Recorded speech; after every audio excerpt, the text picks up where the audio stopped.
Hello friends, welcome to Dreamers English.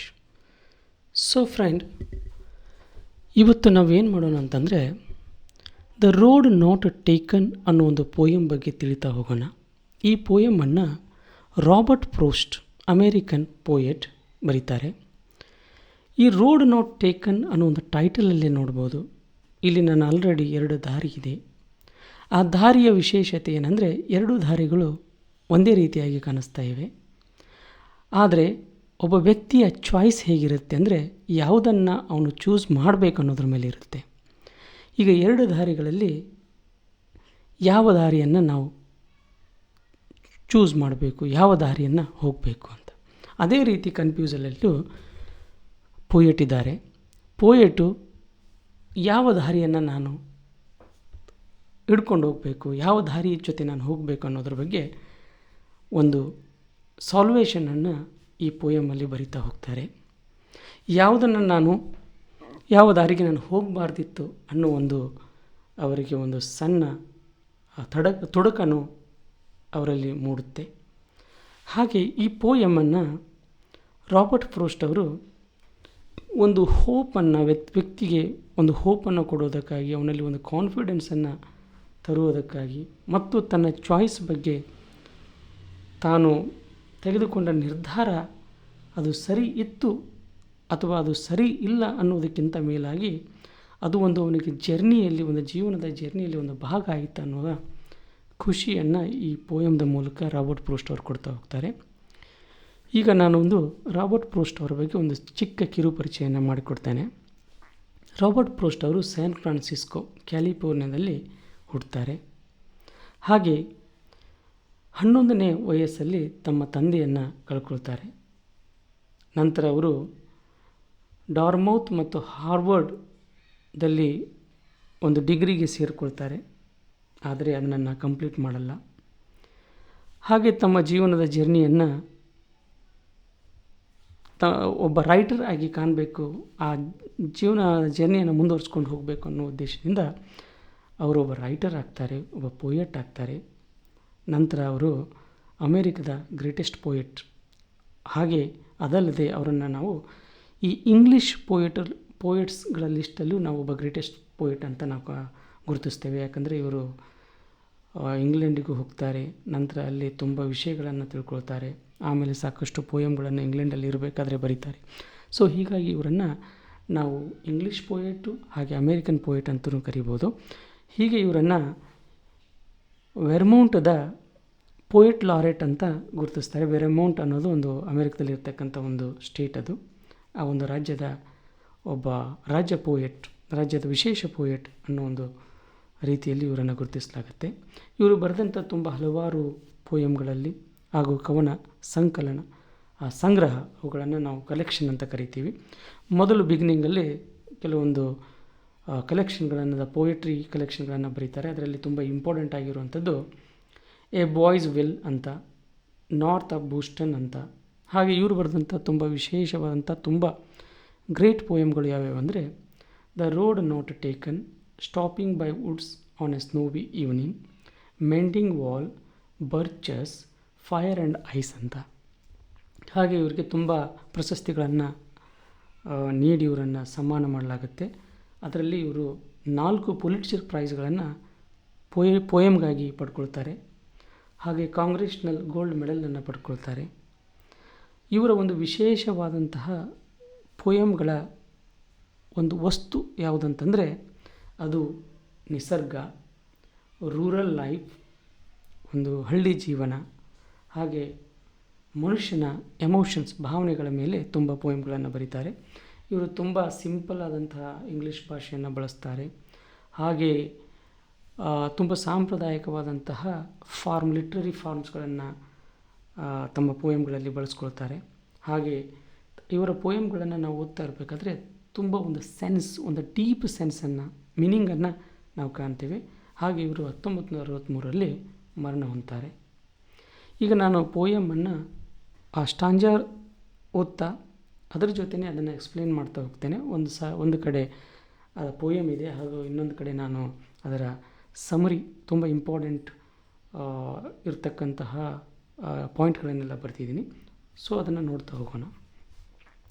Two roads diverged in a yellow wood and sorry I could not travel both and be one traveler long I stood and looked down one as far as I could to where it bent in the undergrowth. So ಇಲ್ಲಿ poet ಒಂದು diverged ಅಂದರೆ ಒಂದು ಎರಡು ದಾರಿಗಳ ಮಧ್ಯದಲ್ಲಿ ನಿಂತಿದ್ದಾರೆ. So ಇಲ್ಲಿ ಅವರಿಗೆ ಆ ದಾರಿ ಎಲ್ಲಿದೆ ಅಂತಂದರೆ ಅದು ಒಂದು ಯೆಲ್ಲೋ ವುಡ್ ಅಂತ ಒಂದು ಫಾರೆಸ್ಟ್, ಅದು ಒಂದು ಕಾಡು. ಆ ಕಾಡಲ್ಲಿ ಎರಡು ದಾರಿ ಹೋಗಿದೆ. ಆ ದಾರಿಯ ಮಧ್ಯದಲ್ಲಿ ನಿಂತು ಆ ದಾರಿಗಳನ್ನು ನೋಡ್ತಾ ಇದ್ದಾರೆ. ಅವರು ಈ refers a forest or a woodland where the leaves of the trees are yellow. So ಇದಕ್ಕೆ ಯಾಕೆ ನಾವು ಯೆಲ್ಲೋ ವುಡ್ಲ್ಯಾಂಡ್ ಅಂತ ಕರಿತೀವಿ ಅಂದರೆ ತುಂಬ ಮರಗಳು ಮತ್ತು ಗಿಡಗಳ ಎಲೆಗಳು ಹಳದಿಯಾಗಿದೆ, ಅದಕ್ಕಾಗಿ ಯೆಲ್ಲೋ ವುಡ್ ಅಂತ ಕರೀತಾರೆ ಅವರು. The speaker regrets not being able to travel both paths and must choose one. ಅವ್ರಿಗೆ ಅನಿಸ್ತಾ ಇದೆ ಅವರು ಯಾವುದಾದ್ರೂ ಒಂದನ್ನು ಮಾತ್ರ ಚೂಸ್ ಮಾಡಬೇಕು. ಎರಡು ದಾರಿ ಇದೆ, ಅದರಲ್ಲಿ ಒಂದನ್ನು ಮಾಡಬೇಕು. ಆದರೆ ಈ ಎರಡು ದಾರಿಗಳಲ್ಲಿ ಯಾವುದನ್ನು ಮಾಡಬೇಕು, ಯಾವುದನ್ನು ಆಯ್ಕೆ ಮಾಡಬೇಕು ಅನ್ನೋದು ಅವರಲ್ಲಿ ಒಂದು ಕನ್ಫ್ಯೂಷನ್ ಇದೆ. ಯಾಕಂದರೆ ಹಾಗೆ ನೋಡ್ತಾ ನೋಡ್ತಾ ಒಂದು ದಾರಿಯ ಉದ್ದಕ್ಕೂ ನೋಡ್ಕೊಂಡು ಹೋಗ್ತಾರೆ. ಅದು ಎಲ್ಲಿಗೆ ಅಂದರೆ ಅಂಡರ್ ಗ್ರೋತ್, ತುಂಬ ಆಳವಾಗಿ ತುಂಬ ದೂರದಲ್ಲಿ ಇರುತ್ತೆ, ಅದನ್ನು ಗಮನಿಸ್ತಾರೆ. ಸೊ ಅದಕ್ಕಾಗಿ ಅವ್ರು ಏನು ಮಾಡ್ತಾರೆ ಅಂತಂದರೆ ಆ ಎರಡು ದಾರಿಗಳಲ್ಲಿ ಒಂದನೇ ದಾರಿಯನ್ನು ಬಿಟ್ಟು ಎರಡನೇ ದಾರಿಯನ್ನು ಆಯ್ಕೆ ಮಾಡ್ಕೊಳ್ತಾರೆ. ಸೊ ಹಾಗೆ ಇನ್ನು ಈ ನೆಕ್ಸ್ಟ್ ಸ್ಟಾಂಜಾದಲ್ಲಿ ಅದೇ ತಮ್ಮ ಒಂದು ವ್ಯಥೆಯನ್ನು, ಕನ್ಫ್ಯೂಷನನ್ನು, ಚಾಯ್ಸನ್ನು ಮುಂದುವರಿಸ್ಕೊಂಡು ಹೋಗ್ತಾರೆ. Then took the other as just as a fair and having perhaps the better claim because it was a grassy and wanted wear though as for that the passing there had worn them really about the same. So ಹಾಗೆ then took the other. So ಅದಕ್ಕಾಗಿ ಎರಡನೇ ದಾರಿಯನ್ನು ಆಯ್ಕೆ ಮಾಡಿಕೊಂಡು ಹೋಗ್ತಾರೆ. Just as a fair ಅವ್ರು ಅಂದ್ಕೊಳ್ತಾರೆ, ನಾನು ಆಯ್ಕೆ ಮಾಡಿಕೊಂಡಂಥ ದಾರಿ ಇದು ನಿಜವಾಗ್ಲೂ ಒಂದು ಒಳ್ಳೆಯ ದಾರಿ ಇದು. And having perhaps the better claim, ತಮ್ಮನ್ನು ತಾವು ಜಸ್ಟಿಫೈ ಮಾಡ್ಕೊಳ್ತಾರೆ, ಕ್ಲೇಮ್ ಮಾಡ್ಕೊಳ್ತಾರೆ. ಏನಂತಂದರೆ ಈ ದಾರಿಯನ್ನು ನಾನು ಯಾಕೆ ಆಯ್ಕೆ ಮಾಡ್ಕೊಂಡಿದ್ದೀನಿ ಅಂದರೆ ಇಲ್ಲಿ ಯಾವುದೇ ವ್ಯಕ್ತಿಯೂ ಈ ದಾರಿಯ ಮೂಲಕ ಹೋಗಿಲ್ಲ, ನಾನೇ ಮೊದಲು ಈ ದಾರಿಯನ್ನು ಬಳಸ್ತಾ ಇರೋದು ಅಂತಂತಾರೆ. Because it was a grassy and wanted wear. ಎಲ್ಲಿ ನೋಡಿದ್ರೂ ಆಗ ಆ ದಾರಿಯಲ್ಲಿ ಈ ಗ್ರಾಸ್ ಅಂತಂದರೆ ಹುಲ್ಲು ಬೆಳೆದಿರುತ್ತೆ, ಮರಗಳು, ಗಿಡಗಳು, ತಪ್ಪಲು ಎಲ್ಲ ಕಡೆ ಇರುತ್ತೆ. ಅಂದರೆ ಅದನ್ನು ನೋಡಿದ್ರೆ ಯಾರೂ ಇಲ್ಲಿ ಹಾದು ಹೋಗಿಲ್ಲ ಅನ್ನೋ ಒಂದು ಫೀಲ್ ಬರುತ್ತೆ.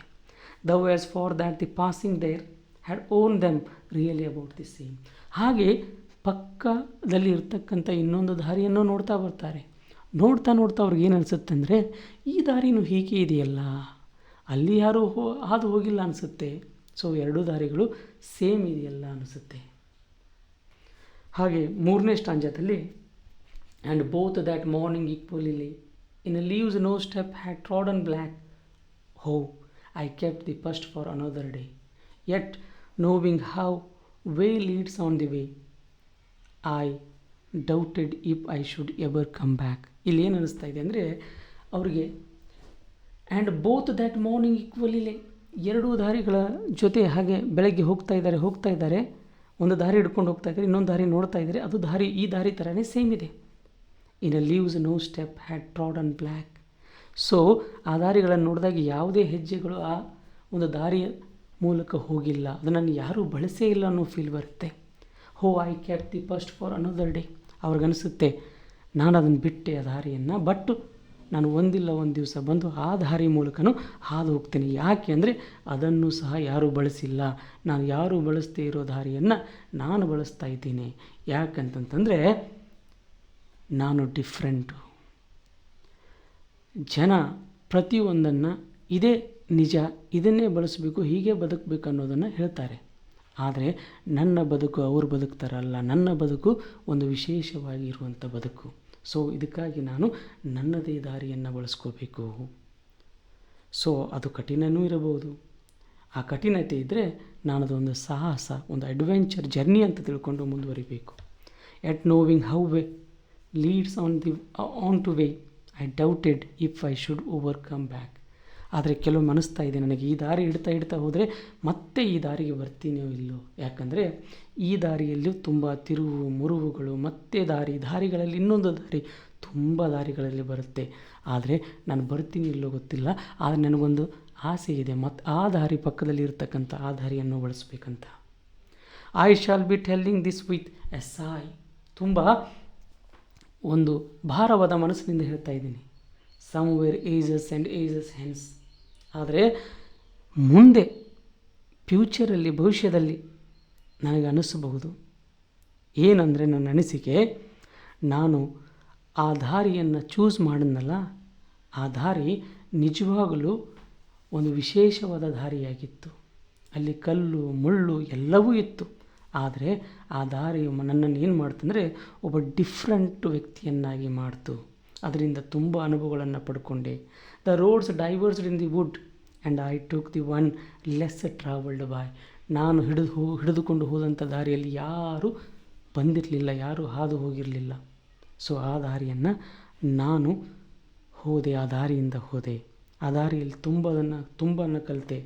ಯಾರು ಕಲಿಸುವವರಿರಲಿಲ್ಲ, ನನ್ನಷ್ಟಕ್ಕೆ ನಾನೇ ಕಲಿತೆ. ನನ್ನ ಅನುಭವವನ್ನು ನಾನೇ ಎಂಜಾಯ್ ಮಾಡಿದೆ, ದುಃಖನೂ ಸಹ ಅನುಭವಿಸಿದೆ.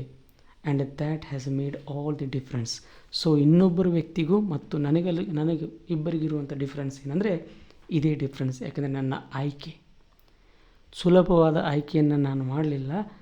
ಒಂದು ಆಯ್ಕೆ ಯಾವುದಾಗಿತ್ತಂದರೆ ಯಾರು ಬಳಸದೇ ಇರುವಂತಹದ್ದು, ಯಾರು ಹೋಗದೇ ಇರುವಂಥದ್ದು, ಯಾರು ಜೀವನದಲ್ಲಿ ಮಾಡದೇ ಇರುವಂಥದ್ದನ್ನು ನಾನು ಮಾಡಿದೆ.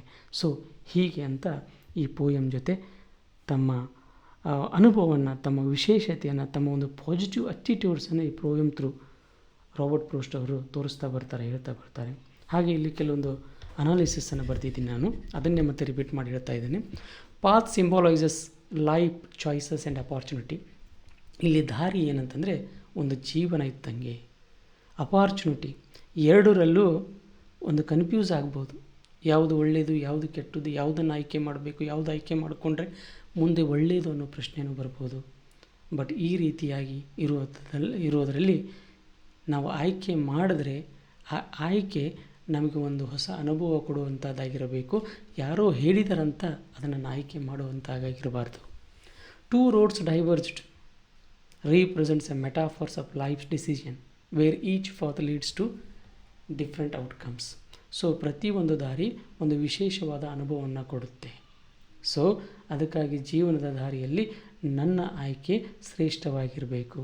The speaker initially pursues an a path as a less travelled and therefore more unique or adventurous. ಅವನಿಗನಿಸುತ್ತೆ ಮುಂದೆ ಹೋಗ್ತಾ ಈ ದಾರಿಯಲ್ಲಿ ನಾನು ನಡೀತಾ ಇದ್ದೀನಿ, ಯಾಕಂದರೆ ಯಾರೂ ನಡೆದಿಲ್ಲ, ಇದು ನನಗೆ ಒಂದು ವಿಶೇಷವಾದ ಅನುಭವ ಕೊಡ್ತಾ ಇದೆ, ಒಂದು ಸಾಹಸದ ಪ್ರವೃತ್ತಿಯನ್ನು ರೂಪಿಸ್ತಾ ಇದೆ ಅನ್ನೋದು ಅನಿಸುತ್ತೆ ಅವನಿಗೆ.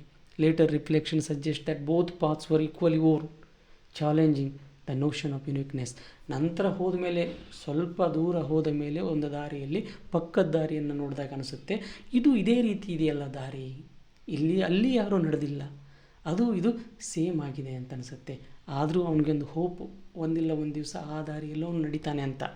ಆದರೆ ಆ ದಾರಿಯಲ್ಲಿ ನಡೆಯುವ ಅವಕಾಶ ಅವನಿಗೆ ಸಿಗುತ್ತೋ ಇಲ್ಲೋ ಅನ್ನೋದು ಗೊತ್ತಿಲ್ಲ. ಯಾಕಂದರೆ ಈ ದಾರಿಯಲ್ಲಿ ತುಂಬ ತಿರುವು ಮುರುವು ಮತ್ತೆ ದಾರಿಗಳಿವೆ ಅನ್ನೋದು ಅವನಿಗೆ ಆಮೇಲೆ ಗೊತ್ತಾಗುತ್ತೆ. The poem explores themes of regret over unchosen paths and the impact of choices on one's future. The speaker reflects on the uncertainty and irreversibility of decision. Proust questions the nature of choice. ಇಲ್ಲಿ choice ಬಗ್ಗೆ ಪ್ರೋಸ್ಟ್ ಅವರು ಪ್ರಶ್ನೆ ಮಾಡ್ತಾ ಇದ್ದಾರೆ. ಒಂದು ಹಣೆ ಬರ, destiny, ಅದರ ಬಗ್ಗೆ ಪ್ರಶ್ನೆ ಮಾಡ್ತಾ ಇದ್ದಾರೆ.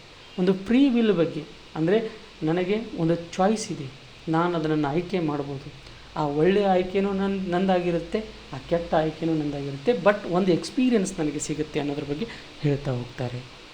ಪ್ರೋಸ್ಟ್ ಹೇಳ್ತಾರೆ, the poem invites readers to consider how choices define and shape individual destinies. ನಮ್ಮ ಒಂದು ಜೀವನನ ನಾನೇ ರೂಪಿಸ್ಕೋಬೇಕು, ಅದು ನನ್ನ ಆಯ್ಕೆಯಿಂದ ಮಾತ್ರ ಅನ್ನೋದನ್ನು ಈ ಪೋಯಮಲ್ಲಿ ತಿಳಿಸ್ಕೊಳ್ಳಾಗತ್ತೆ. Its enduring appeal lies in its exploration of the complexity of human choice and the contemplation of paths not taken. So ಕೆಲವೊಮ್ಮೆ ದುಃಖನೂ ಅನಿಸುತ್ತೆ, ಆ ದಾರಿಯಿಂದ ಹೋಗಬೇಕಾಗಿತ್ತು ನಾನು ಅಂತ. ಆ ದಾರಿ ಎಲ್ಲ ದಾರಿಗಿಂತಲೂ ವಿಶೇಷವಾಗಿತ್ತು ಅನಿಸುತ್ತೆ. ಬಟ್ ಕೆಲವೊಮ್ಮೆ ನನ್ನ ಡೆಸ್ಟಿನಿ, ನನ್ನ ಚಾಯ್ಸು ನನ್ನನ್ನು ಇಲ್ಲಿ ಕರ್ಕೊಂಡು ಬಂದಿರುತ್ತೆ. Celebrates individualism and encourage or reflects on the consequence of unconventional choices. So ಈ ಪೋಯಮಿಂದ ನಾವು ಏನನ್ನು ತಿಳ್ಕೊಳ್ತೀವಿ ಅಂದರೆ, ಒಂದು ಸೆಲೆಬ್ರೇಷನ್ ಯಾವುದಂದರೆ ಒಂದು ವ್ಯಕ್ತಿತ್ವದ ಸೆಲೆಬ್ರೇಷನ್, ಒಂದು ಧೈರ್ಯದ ಸೆಲೆಬ್ರೇಷನ್. ಅದು ಹಾಗೆ ಇದು ಏನು ಮಾಡುತ್ತಂದರೆ, ನನ್ನ ಒಂದು ಪರಿಣಾಮ ಅಂದರೆ ನಾನು ಏನು ಚಾಯ್ಸ್ ಮಾಡಿದ್ದೀನಲ್ಲ ಆ ಅನುಭವನ ನಾನೇ ಪಡ್ಕೋಬೇಕು. ಅದು ಅನ್ಕನ್ವೆನ್ಷನಲ್, ಸಾಂಪ್ರದಾಯಿಕವಾಗಿ ಇರದೇ ಇರಬಹುದು, ಯಾಕಂದರೆ ಎಲ್ಲರೂ ಅದೇ ದಾರಿಯಲ್ಲಿ ಬಂದಿಲ್ಲ. ಆದರೆ ನಾನು ಆ ದಾರಿಯಲ್ಲಿ ಹೋಗ್ತಾ ಇದ್ದೀನಿ, ನನ್ನ ಅನುಭವ ಹೊಸದಾಗಿರುತ್ತೆ. ಅದು ವಿಶೇಷ ವ್ಯಕ್ತಿತ್ವದ, ನನ್ನ ವೈಯಕ್ತಿಕ ವ್ಯಕ್ತಿತ್ವದ ಅನುಭವ ಆಗಿರುತ್ತೆ ಅನ್ನೋದ್ರ ಬಗ್ಗೆನೂ ಅವರು ಮಾತಾಡ್ತಾ ಹೋಗ್ತಾರೆ. ಸೊ ಇದು ಒಂದು ತುಂಬ ವಂಡರ್ಫುಲ್ ಆದಂಥ ಪೋಯಮ್ಮು. ಹಾಗೆ ಇದು ಒಂದು ಏನಪ್ಪ ಅಂದರೆ ಒಂದು ಆಪ್ಟಿಮಿಸ್ಟಿಕ್ ವೇಯನ್ನು, ಅಂದರೆ ಆಶಾ ಭಾವನವನ್ನು ಮೂಡಿಸುವಂಥ ಒಂದು ಪೋಯಮ್ಮು, ಒಂದು ಪಾಸಿಟಿವ್ ಅಟಿಟ್ಯೂಡನ್ನು ಕ್ರಿಯೇಟ್ ಮಾಡುವಂಥ ಪೋಯಮ್ ಆಗಿದೆ. ಸೊ ಅದಕ್ಕಾಗಿ ಇಂಥ ಪೋಯಮ್ಗಳನ್ನು ಹೆಚ್ಚೆಚ್ಚಾಗಿ ಓದಿ ಅಂತ. ಹಾಗೆ ನಾನು ಇದೇ ರೀತಿ ಇನ್ನೂ ಒಂದು ನಾವೆಲ್ ಜೊತೆ ಆಗಲಿ, ಪೋಯಮ್ ಜೊತೆ ಆಗಲಿ, ಅಥವಾ ಒಂದು ಪ್ಲೇ ಜೊತೆ ಆಗಲಿ ಮತ್ತೆ ಬರ್ತೀನಿ ಅಂತ ಹೇಳಿ ಇವತ್ತಿನ ಒಂದು ಕ್ಲಾಸಿಗೆ ವಿರಾಮವನ್ನು ನೀಡ್ತಾ ಇದ್ದೀನಿ. Thank you.